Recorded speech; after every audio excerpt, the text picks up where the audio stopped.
Hey everyone, it's John Heath here again for Milton Rose Learning with another Let's Learn video on how to ace a Christmas carol.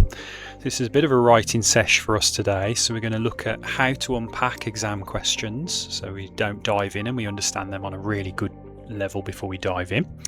Then we'll look at how your teacher broadly marks your Christmas carol kind of essays and exams. And then we'll look at a nice chunk of really nice writing on a Christmas carol, and then how the assessment objectives are kind of hit with that. So first off, let's dive in. Let's look at unpacking essay questions. Now, the first mistake which a lot of students make is they dive in. Okay, they don't listen, they dive in. They don't bother reading the question sometimes, and just start writing and going, here we go. That's the main way of screwing up an exam question. So we definitely don't do that. So instead, what do? We read it carefully and we break it down conceptually. So let's do that together. So the question today is, how does Dickens represent Scrooge as a figure of moral transformation? Okay, well, quite deep. So let's break this question down. So the first word that I'm worried about is how. Okay, and Dickens looks quite worried as well. Look at him. So first off then, how focuses our mind in literature. It focuses our mind on techniques. So knowing the book like I do, what techniques is Dickens using? Well, he uses allegory, where characters represent their symbols of parts of Victorian society. He uses characterization, he uses irony, he sometimes uses similes and metaphors. He uses a lot of techniques to represent Scrooge's moral transformation. So if that's in the question, it's a how question, then I better be good on my techniques. Okay, and if I wasn't, I'd be revising them before I start writing. Okay. Second one, we'll stick with Dickens there, is obviously it puts the key word of Dickens in the question. So we need to consider his purpose. We need to consider Dickens's authorial intention, if we're being posh. So he was writing in response to the horrors of Victorian capitalism, such as child labour and nasty things like that, and laissez-faire economics, where the ruling class basically didn't care about the working class, and they didn't really care if they died early. They were just like, well, it is what it is. And they had little social conscience. But Dickens did have a social conscience, and so that's one of the points of the book. So we need to get into that and get into the mind of Charles Dickens, basically. Then we have, it's a character question, so it says Scrooge, doesn't it? So we need to focus on Scrooge. So Dickens uses Scrooge as an allegory, as a symbol for callous Victorian society. In some ways, Scrooge represents the harsh elements of Victorian society, which must be reformed to allow for a more sustainable form of capitalism and general social life to emerge.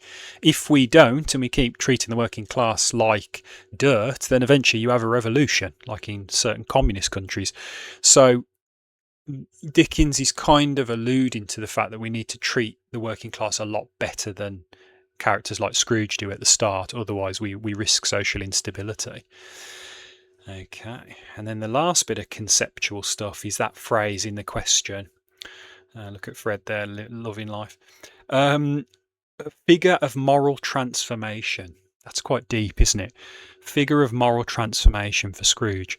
So Dickens is exploring the possibility of moral redemption there in that phrase through the character of Scrooge. We can all lead better lives, ultimately showing how he and Victorian society can change for the better. So Scrooge is there in that phrase to show that social change is possible.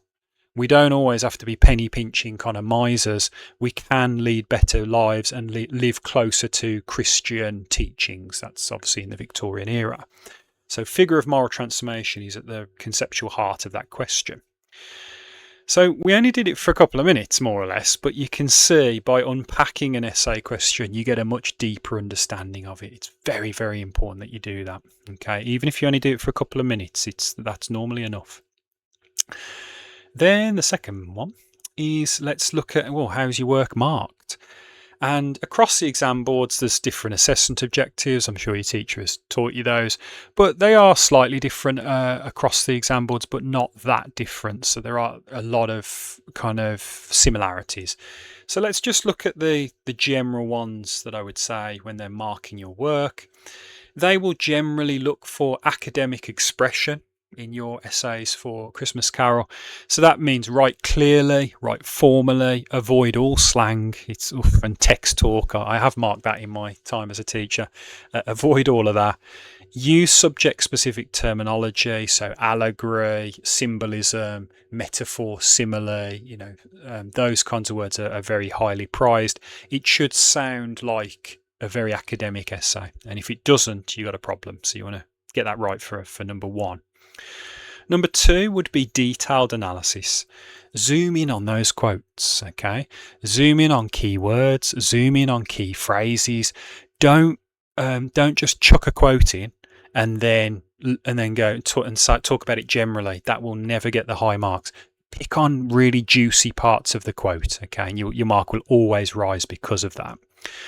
Explore the writer's methods, so language, structure, form, and their impact. And by impact, what we mean is the emotional impact on the reader. How does the reader emotionally feel? Okay. A lot of my students tend to go, well, I don't know what to feel because I'm not there. But I just say, well, no, put yourself in that position when the quote, whatever the quote is saying, and how would you feel? Would you feel angry, happy, sad, curious? Get in touch with your emotional state to try and tease that out. Okay, very, very important if you can. The third one I would say is looking at the big ideas and themes in a text. So go beyond the plot. Don't just talk about Scrooge like he's a real person and stuff, because he doesn't exist, obviously.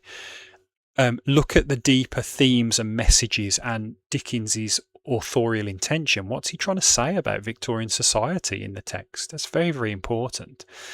And alternative interpretations, we've just popped on the board there, are very important as well.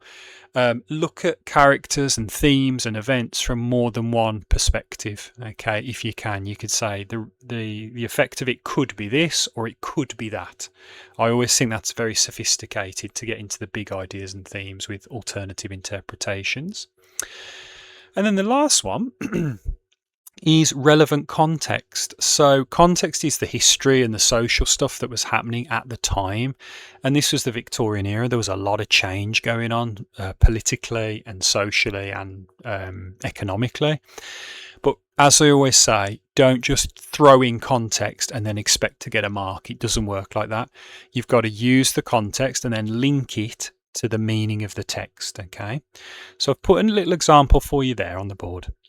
During the Victorian era, laissez-faire economics dictated that the working class should be helped only in minimal ways, which is reflected in Scrooge's brutal social views.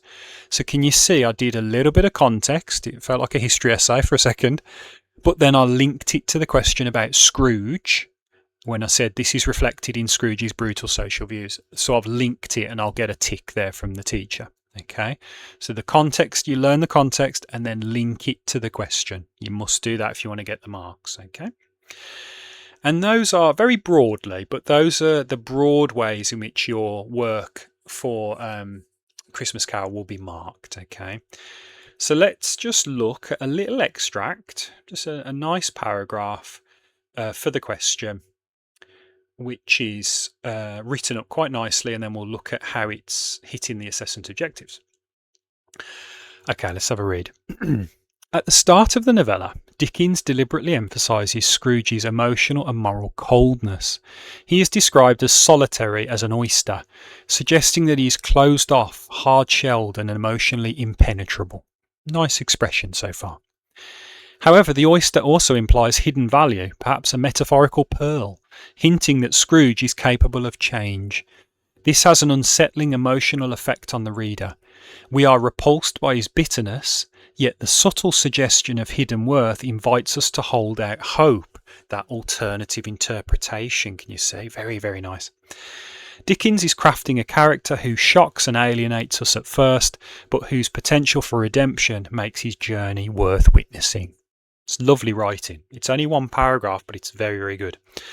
Now let's just jump over here for a second and see how it hits those assessment objectives. Academic expression, it's got a lovely academic style. So for instance, Dickens deliberately emphasises Scrooge's emotional and moral coldness. Yeah, that's very, very advanced vocabulary. It uses subject-specific terminology as well. So characterisation, metaphorical pearl, emotional effect. You can tell this is a literature essay, and it sounds like it, doesn't it? Number 2, we have analysis of language and structure. So it does zoom in, it uses quotations very nicely and very precisely, unpacks some of the connotations of oyster. So it says like closed off, hard shelled. So it's breaking apart the connotations on an implicit level. And it explains how Dickens is using metaphor and lexical choice to shape the reader response. So it's pretty nice in terms of analysis. In terms of the big ideas and themes, it's linking Scrooge's isolation to themes of moral coldness and potential for redemption. So it's linking to those big ideas. And it does have a clear argument that Dickens creates emotional tension in the reader, repulsion and hope. So it does have a thesis that it's kind of pushing forward in some way. And then in terms of context, I think it does quite well as well. It reflects Victorian social concerns about selfishness and morality, quite nice. And it recognises that Charles Dickens was a social reformer, showing that morally corrupt individuals can change. That would be enough to tick off the kind of historical context part as well. Very quite nicely done. So you can see it's a short little paragraph, but it's quite punchy. It does quite a lot of hitting those assessment objectives there quite well, actually. Okay, so just remains to say, use all of that stuff that we've taught you there and your essays will improve. Okay, use those conceptual tools in your toolkit now to break that kind of down and improve your Christmas Carol kind of writing. So as well, also always to say, don't forget to hit the like, subscribe, tap the bell icon so you'll never miss another Let's Learn video again. Also, if you've got any comments or any kind of things that you want to kind of chat about, please do throw the comments down in the comments section, and we'll obviously pick them up there as well. It's always nice to chat. And it just remains to say, hopefully you've enjoyed that, and yeah, we'll see you obviously for the next video, and take care.